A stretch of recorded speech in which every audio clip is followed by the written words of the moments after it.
Hello, and welcome to another episode of Harrison Talks Pod. Thank you for joining me. If it's your first time joining me, my name is Harrison Rich, and this is my podcast. Every week we talk about NBA basketball and perhaps more, but it's been mostly NBA basketball to start this season.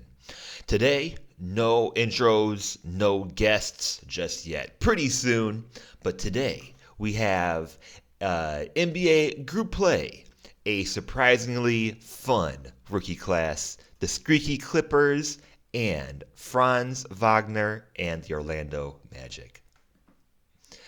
Let's start today with talking about some group play updated from last time we spoke last week. I'm recording this also on a Tuesday morning here in Thailand or a Monday evening before the evening of basketball starts back home. All right, so 8 teams in the league have now played 3 games in group play. There are 26 games that remain. It's exciting to see that there's only been one team that has clinched their group so far, which is West Group C, which is the Warriors that are 3-0. And they have won a game over the 2-1 Mavericks, so they have officially clinched that spot. There are huge point differentials with the Magic, who are plus 37, the Rockets, who are plus 49, and the Mavs, who are plus 41. As I mentioned, the Mavs are 2-1, and they have a great chance to get the wild card depending on what the Rockets do at 2-0. If the Rockets win their group, then the Mavs could very well win the wild card for the West, but it might require the Mavs fans to root for the Rockets, which is always a fun thing. It's like the St. Louis Cardinal fans rooting for the Cubs. It happens sometimes. As I mentioned, Warriors are the only team that are 3-0 and have clinched. Their point differential in 3 games is plus 12 after a 5-point victory against the Grizzlies. So we had a 5-point victory, 4-point victory, and 3-point victory. All really close games. The Magic and Knicks are still 2-0. No changes in the top of East Group A. The Sixers are now in 3rd because they won their game over Brooklyn. They are now 1-2. They won that game without Embiid and Paul George, who still remain out. They are most likely out of the wild card as well, of course, at 1-2. Bucks are now at first at 2-0 in Group B with a 12-point win over Indiana. They have the biggest point differential now. Bucks have won 6 out of their last 7.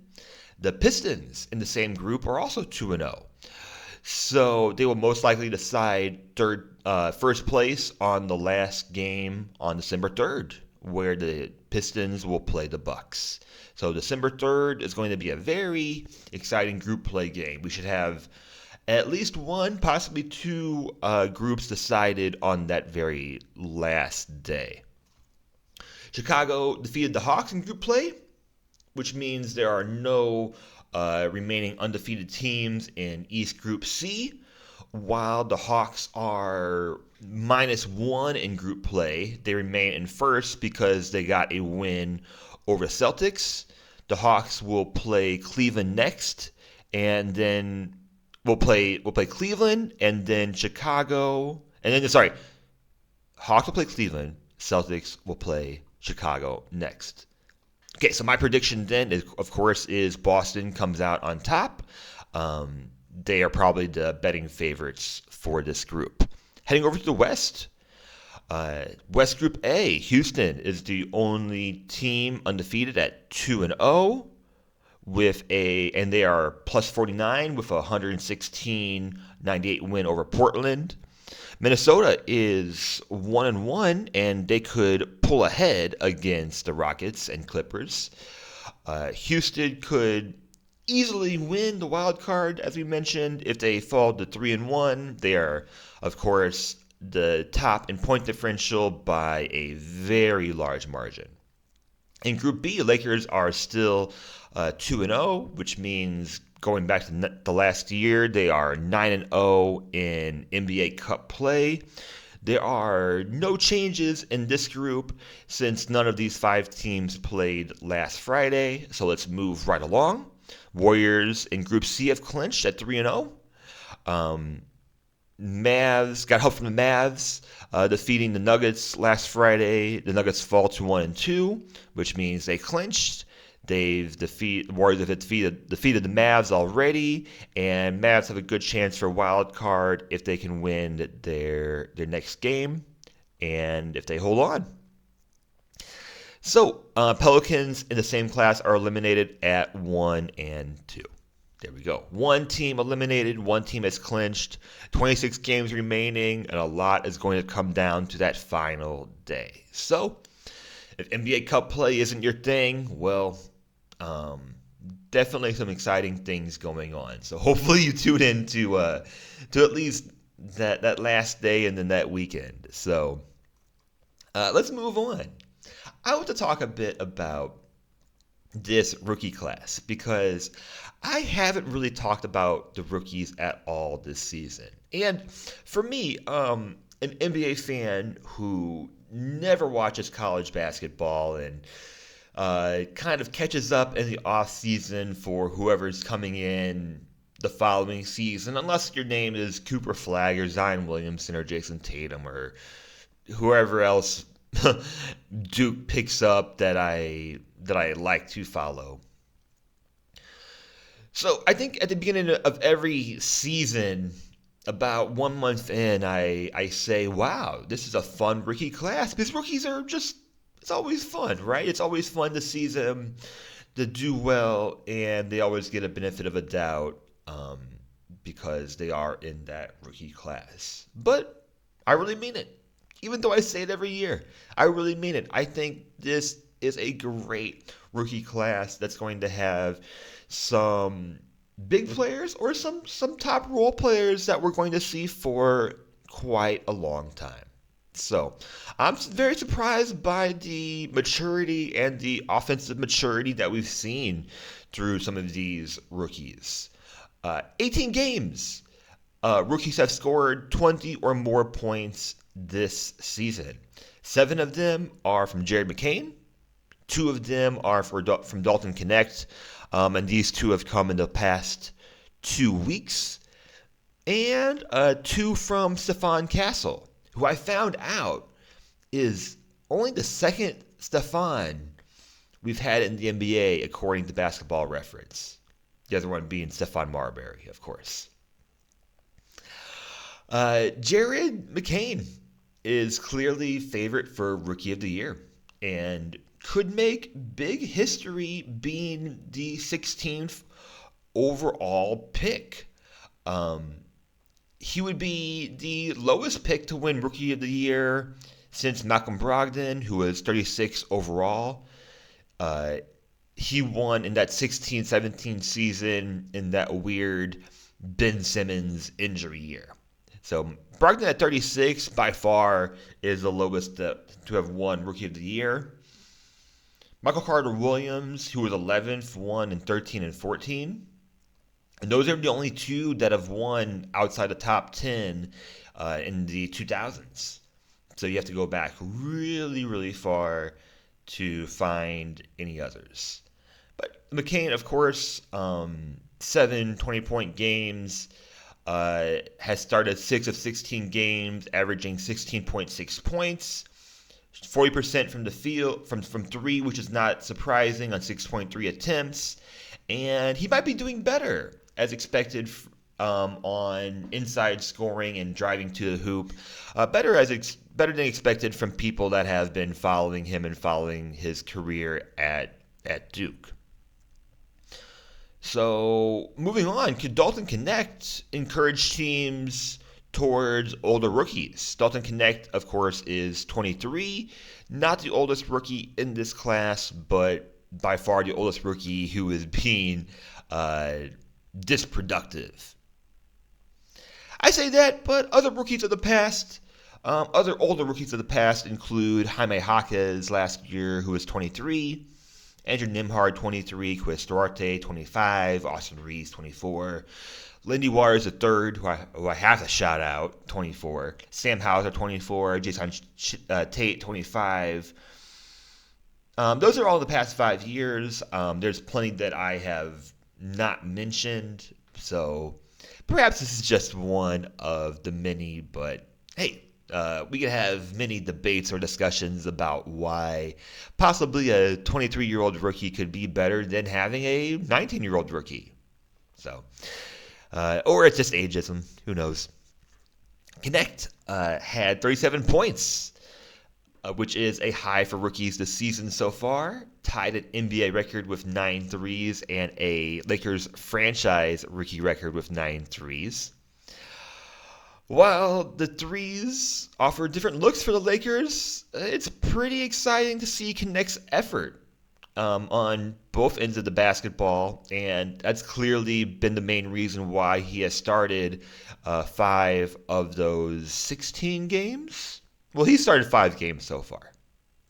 And the effort, the getting out in pace, the running in transition, just leading to a lot of extra looks and baskets, it's clearly why he's been successful so far.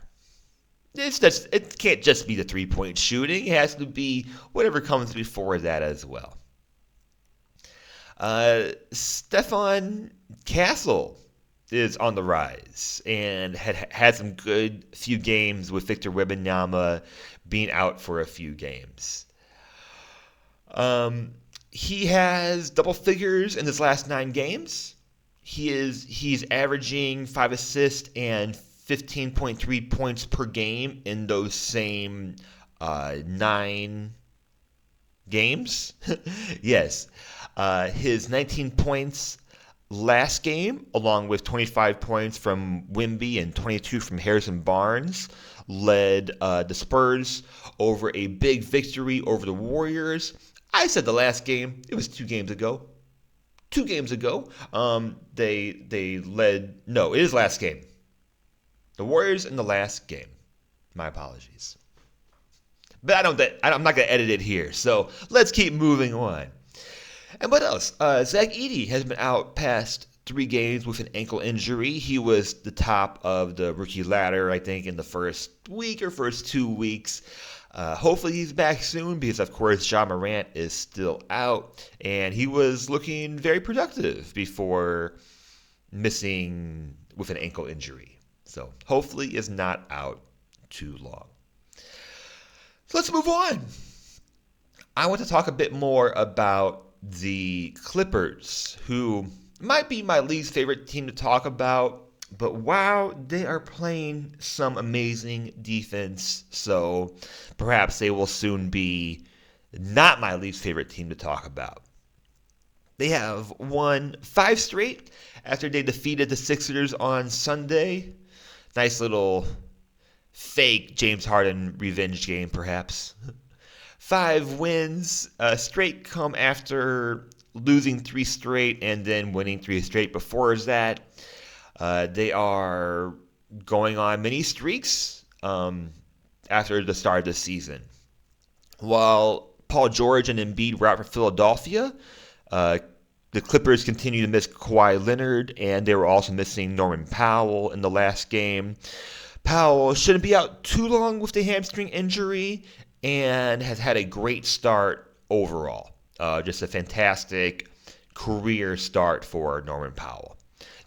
The Clippers are 7-3 in their last 10 games, which is as good as any other team in the West the last 10 games. While they are 21st in offense, which is just not going to be good enough, they have been very impressive on defense, a 107.3 rating, which is good enough for 4th in the league. Norman Powell has been a 6th Man of the Year candidate the past 2 seasons, coming in 4th, but could surpass all expectations and have an all-star season this season. What is his route to that? Well, he's played 15 games. He's averaging 23.3 points per game, which is averaging for a career high. He is 22nd in the league in scoring, which might not be good enough, but is also averaging career highs in efficiency. I think Powell, if he remains the leading scorer of the Clippers, which would be a huge surprise, and the Clippers can remain a top 4 team in the West, I think that Powell could get his first All-Star bid if the team remains good enough. It remains the leading scorer. Harden is putting up decent numbers, but his efficiency, much like other seasons, just needs to improve. He's averaging 20.6 points, 7.3 rebounds, 8.7 assists, but is also averaging 4.4 turnovers per game. That's not a career high, but his career highs in turnovers have come in those either MVP winning or MVP candidate seasons. So efficiency is just down at career lows. Career lows in field goal percentage, in three-point percentage, shooting about 31%. Should Clipper fans feel positivity from this? The fact that they are doing this well without a good offense, which could easily shoot up when they have Kawhi Leonard back, and if they can just improve a little bit on their shooting. How do Clippers fans feel? I don't know. I'm not a Clipper fan. But of course, getting Kawhi Leonard back and doing this well defensively, especially without Kawhi, is extremely impressive. Derrick Jones, who is a new Clipper this season, has started all 18 games, averaging a career high of 10.6 points per game, and career high in minutes as well at 26 minutes per game. He scored 18 points last game against the Sixers, which is the second most he scored this season, and he's averaging 43% from 3 on 3.2 attempts. He's played very well, and no doubt his effort and his length help directly towards the improved Clippers defense. I say improved because no Kawhi Leonard just yet. Zubats has had a career season so far. He has career highs in minutes and points, career highs in rebounds, assists, offensive rebounds, and defensive rebounds. Averaging 15.2 points per game, 12.5 assists, 12.5 rebounds, 2.6 assists. All career highs overall. Clippers are 11-7, which is good enough for 5th in the West. They will be playing the Celtics, actually in about a few minutes of me recording this. So by the time, the game will be over by the time this is posted. After the Celtics, they will be playing the Wizards, and then the next group stage game is the Timberwolves on Friday. They are 1-1 in group play. They will then travel to Denver before traveling to Portland to play the Trailblazers in the last group play game. They have a chance to get group play or get the wild card. They are currently -5 in point differential, so they need to win the next 2 games, and to feel comfortable, they should try to run up the score as much as possible. So, last part I want to talk about today is Franz Wagner and the Orlando Magic. Franz Wagner got Player of the Week for the East last week, and has been doing great with the absence of Paolo Banchero. Paolo Banchero played 5 games to start the season, and then has been out with an injury. There has been news that they are looking towards before Christmas for Paolo Banchero to return, which is just fantastic. One of my favorite young players to watch right now, and the Magic have just been rolling without him. They lost the game. They lost the fifth game where Paolo Banchero went out with an injury. Then they lost the next 4 games, losing 5 in a row. Since then, they have won 9 of their last 10 games without their best player. Without perhaps by far their best player. So this has just been fantastic. Something we have to talk about this week, of course. And Franz Wagner, as I mentioned, player of the week 2 weeks ago, or a week and a half ago, I'll say, has been the center of the Magic's offense, averaging a career high 23.6 points per game. 36% from 3 is low, but the Magic are dead last in 3-point percentage at about 31%. So again, is the optimism... Can you find optimism in the lack of shooting efficiency, knowing that, okay, if we can just shoot a little bit better, we can improve, and we're already a good team? And with Paolo Banchero being back, of course, Paolo isn't a volume or efficient three-point shooter, but can help improve the offense overall as well.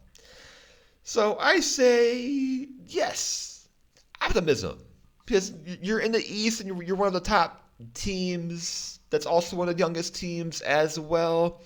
Just gotta try to shoot the ball better, because it's just 31% is not gonna make it, of course.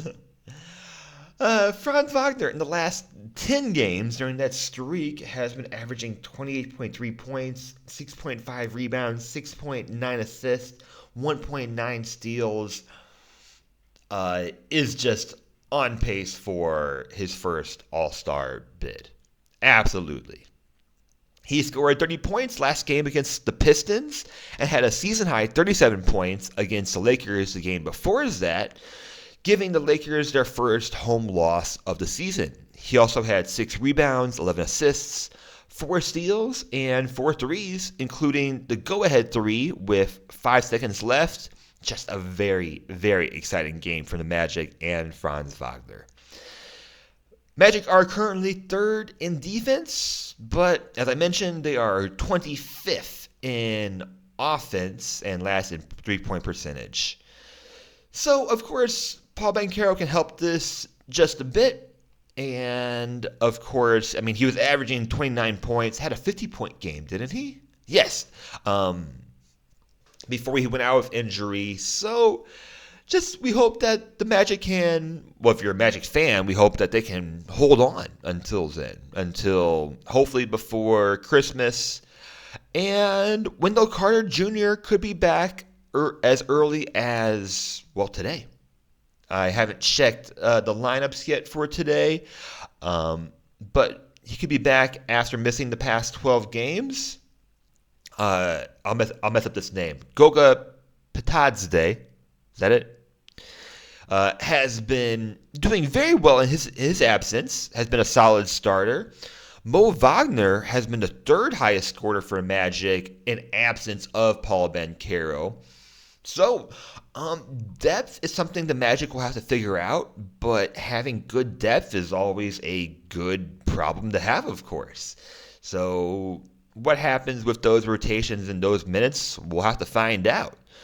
But hopefully getting those players back just adds more offensive depth, which the Magic need at this point. Definitely. So, the Magic are 2-0 in group play, along with Knicks in the same group. The Magic will play the Nets next in group play, and then we'll finish with the Knicks on December 3rd. Again, it's going to be a very exciting day. Most likely that game will decide the group winner overall. So, Magic or Knicks, it is looking like.